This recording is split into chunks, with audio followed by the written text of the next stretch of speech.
നമ്മൾ ഭയങ്കര ടയേർഡായിട്ടിരിക്കുമ്പോഴത്തേക്കും നല്ല കടുപ്പത്തിലുള്ള ഒരു കാപ്പി കിട്ടിക്കഴിഞ്ഞാൽ അത് തന്നെ ഒരു സൂപ്പർ ഫീലാണ് അല്ലേ. അപ്പോൾ ഇന്ന് നമ്മൾ ചെയ്യാൻ പോകുന്നത് ഒരു കോഫി, ഡാൽഗോണ കോഫി കൊണ്ടുള്ള അതൊരു ബനാനയൊക്കെ ചേർത്തിട്ടുള്ള ഒരു സൂപ്പർ പുഡിംഗ് ഉണ്ടാക്കുന്നതിനെക്കുറിച്ചാണ്. അപ്പോൾ വെൽക്കം ബാക്ക് ടു ഫ്ലവേഴ്സ്. ഈ സൂപ്പർ ആയിട്ടുള്ള നമ്മുടെ ഈ പുഡിംഗ് ഉണ്ടാക്കാനായിട്ട് വളരെ കുറച്ച് ചേരുവകളും വളരെ കുറച്ച് സമയം മതി. ലെസ് ദാൻ 5 മിനിറ്റ് കൊണ്ട് നമുക്ക് ഈ പുഡിംഗ് തയ്യാറാക്കാവുന്നതാണ്. അത് സെറ്റ് ചെയ്യാൻ വേണ്ടിയിട്ട് 1 മണിക്കൂർ.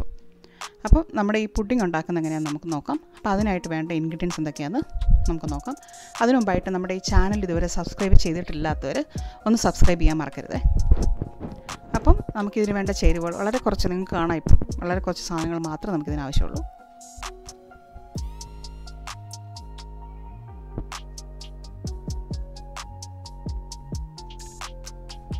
അപ്പോൾ നമുക്ക് നമ്മുടെ ഈ കോഫി പുഡിങ്ങിന് ആവശ്യമായിട്ടുള്ള കോഫി ക്രീം നമുക്ക് തയ്യാറാക്കാം. അപ്പോൾ അതിനായിട്ട് നമ്മൾ ഡാൽഗോണ കോഫിക്ക് ഉണ്ടാക്കുന്നത് പോലെ തന്നെ അതിൻ്റെ സെയിം റേഷ്യോ തന്നെ നമ്മളിവിടെ എടുക്കുന്നത് 2 ടേബിൾ സ്പൂൺ കോഫി പൗഡർ, അതുപോലെ തന്നെ 2 ടേബിൾ സ്പൂൺ പഞ്ചസാര. അപ്പോൾ അതിലേക്ക് നമ്മൾ ചേർക്കാൻ പോകുന്നത് 2 ടേബിൾ സ്പൂൺ ഇളം ചൂടുവെള്ളമാണ്. അപ്പോൾ ഈ നമ്മുടെ ഈ 3 ചേരുവകളോട് ചേർത്തിട്ട് നമുക്കൊരു ബീറ്ററുണ്ട്, ഒരു ഇലക്ട്രിക് ബീറ്റർ, അല്ലെങ്കിൽ നിങ്ങളുടെ കയ്യിലുള്ള ഹാൻഡ് വിസ്ക് ആണെന്നുണ്ടെങ്കിൽ വിസ്ക് കൊണ്ട് നമുക്ക് നന്നായിട്ടൊന്ന് ബീറ്റ് ചെയ്ത് നമ്മുടെ ആ കോഫി ക്രീം ആക്കുന്നുണ്ടെങ്കിൽ നമുക്കൊന്ന് ബീറ്റ് ചെയ്തെടുക്കാം. ആദ്യം നമ്മൾ ലോ സ്പീഡിൽ സ്റ്റാർട്ട് ചെയ്തിട്ട് മീഡിയം, പിന്നെ നല്ല ഹൈ സ്പീഡ് ഇട്ടിട്ട് നമുക്ക് ഈ ക്രീമിൻ്റെ ഇപ്പം കണ്ടില്ലേ ഈ ഒരു പരുവത്തിൽ, അതായത് നമ്മൾ കമത്തി കഴിഞ്ഞാൽ അത് ചാടിപ്പോകാത്ത രീതിയിൽ ഈ ഒരു പരുവത്തിലായി കഴിയുമ്പോഴത്തേക്കും നമ്മുടെ കോഫി ക്രീം റെഡി ആയിട്ടുണ്ട്. ഇനിയിപ്പോൾ ഇത് നമുക്കൊരു സൈഡിലേക്ക് മാറ്റി വയ്ക്കാം, ഫ്രിഡ്ജ് വെക്കുന്നതായിരിക്കും നല്ലത്. ഇനിയിപ്പോൾ നമുക്ക് ഇതിലേക്ക് വേണ്ട ക്രീം റെഡിയാക്കണം എങ്ങനെ നോക്കാം. ഞാനിവിടെ എടുത്തിരിക്കുന്നത് 1 കപ്പ് വിപ്പിംഗ് ക്രീമാണ്. അപ്പോൾ ഈ 1 കപ്പ് വിപ്പിംഗ് ക്രീമിലേക്ക് ഞാൻ ചേർത്തിരിക്കുന്നത് 2 ടേബിൾ സ്പൂൺ പഞ്ചസാര. മധുരം കുറച്ച് കൂടുതൽ വേണമെന്നുള്ളവർക്ക് അതനുസരിച്ച് മുമ്പോട്ട് പുറകോട്ടൊക്കെ ആക്കാവുന്നുള്ളൂ. ഒരു ഫ്ലേവറിന് വേണ്ടിയിട്ട് ഞാനൊരു ചെറിയ ടീസ്പൂൺ വനില എസൻസും കൂടെ ചേർത്തിട്ടുണ്ട് കേട്ടോ. അത് തികച്ചും ഓപ്ഷനിലാണ്, നിങ്ങൾക്ക് ഇഷ്ടമുണ്ടെങ്കിൽ മാത്രം ചേർത്താൽ മതി. ഇത് നമ്മളിതുപോലെ തന്നെ നമ്മൾ കോഫി ബീറ്റ് ചെയ്തതുപോലെ തന്നെ നമുക്ക് ഈ ക്രീം ഒന്ന് ബീറ്റ് ചെയ്തെടുക്കാം. ലോവിൽ സ്റ്റാർട്ട് ചെയ്തിട്ട് മീഡിയം ഹൈ ഇട്ടിട്ട് ഈ ഒരു കൺസിസ്റ്റൻസിയിൽ നമുക്ക് സ്റ്റോപ്പ് ചെയ്തെടുക്കാം. ഇതുപോലെ തന്നെ നമുക്ക് ഫ്രിഡ്ജിലേക്ക് വയ്ക്കാം. അപ്പോൾ ഈ സമയം കൊണ്ട് നമ്മുടെ മിഡിൽ ലെയറായിട്ട് നമ്മൾ ഉപയോഗിക്കാൻ പോകുന്നത് പഴമാണ്. അപ്പോൾ ഈ പഴം ഇതുപോലെ വട്ടത്തിൽ ചെറുതായിട്ടൊന്ന് അരിഞ്ഞ് 1-2 പഴം നിങ്ങൾക്ക് ഇഷ്ടമുള്ളതുപോലെ 1-2 ലെയർ നമുക്ക് എടുക്കാം. അപ്പോൾ ഞാനിവിടെ ഒരു ലെയർ ചെയ്തിട്ടുള്ളൂ. അപ്പോൾ അതനുസരിച്ച് നമ്മുടെ പഴം കൂടെ റെഡിയാക്കി. ഇനിയിപ്പോൾ നമുക്കത് നമ്മുടെ ട്രേയിൽ നമ്മുടെ പുഡിംഗ് ഒന്ന് സെറ്റ് ചെയ്യാൻ വെക്കാം. അപ്പോൾ അതിനായിട്ട് ആദ്യം ചെറുതായിട്ടൊരു ബട്ടർ തേച്ച് വെച്ചിരിക്കുന്ന ഒരു ട്രേയിലേക്ക് നമ്മുടെ ബോട്ടൽ ലെയറായിട്ട് നമ്മൾ ചെയ്യുന്നത് നമ്മൾ വിപ്പ് ചെയ്ത് വെച്ചിരിക്കുന്ന നമ്മുടെ ക്രീമാണ്. അപ്പോൾ ക്രീം ഇതുപോലെ നന്നായിട്ടൊന്ന് തേച്ച് കൊടുക്കാം.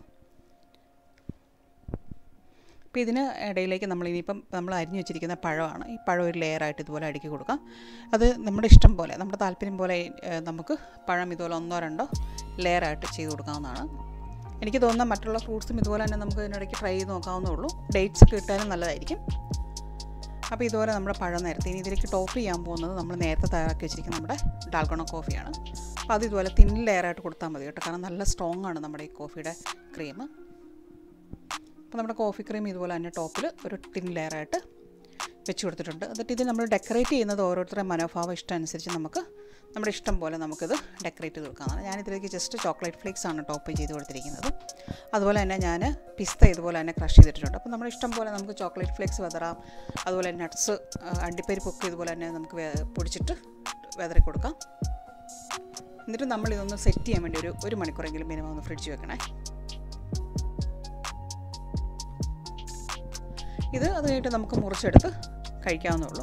കുട്ടികൾക്കൊക്കെ കൊടുക്കുമ്പോൾ എനിക്ക് തോന്നുന്നത് നമ്മളിതുപോലെ മുറിച്ചതിന് ശേഷം അവർക്ക് ഒരു സ്കൂപ്പ് ഐസ്ക്രീമും കൂടെ അവർക്ക് ടോപ്പ് ചെയ്ത് കൊടുക്കുന്നതായിരിക്കും ഒന്നുകൂടെ ടേസ്റ്റി. കാരണം നമ്മുടെ കോഫി ക്രീം നല്ല സ്ട്രോങ് ഫ്ലേവറാണ്.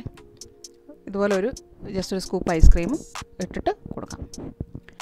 ഇന്നത്തെ വീഡിയോ എല്ലാവർക്കും ഇഷ്ടപ്പെട്ടെന്ന് വരും. ഒന്ന് ഇഷ്ടപ്പെട്ടിട്ടുണ്ടെങ്കിൽ ലൈക്കും കമൻറ്റും ചെയ്തിട്ട് സപ്പോർട്ട് ചെയ്യാൻ മറക്കരുത്. അപ്പോൾ ഇനി പുതിയൊരു വീഡിയോ ആയിട്ട് വരുന്നവരേക്കും എല്ലാവർക്കും നന്ദി.